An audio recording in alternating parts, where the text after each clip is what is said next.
దేవుడు ఒక మనిషిని దీవించడానికి, ఒక మనిషిని ఆశీర్వదించడానికి ఆయన చేసే మొదటి పని ఏమిటయ్యా అంటే ఆయన వేరుపరుస్తాడు. వేరుపరచడమే కాకుండా ప్రత్యేకపరుస్తాడు. అబ్రహాము జీవితంలో ఆదికాండం 12వ అధ్యాయము 2వ వచనంలో నిన్ను గొప్ప జనముగా చేసి నేను నిన్ను ఆశీర్వదించి నీ నామమును గొప్ప చేస్తాను అన్న మాటలు మనం చూస్తాం.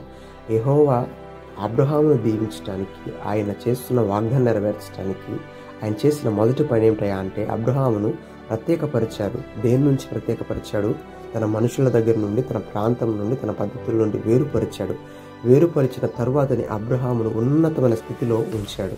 ప్రియ సహోదరి సహోదరుడా, నా జీవితంలో, మన జీవితంలో మనం ఆశీర్వాదకరంగా దీవెనగా ఉండడానికి దేవుడు చేసే మొదటి పని ఏంటంటే అంటే మనల్ని, మన అలవాట్లను, మన ఆలోచనలు, మన పద్ధతులను వేరుపరుస్తాడు.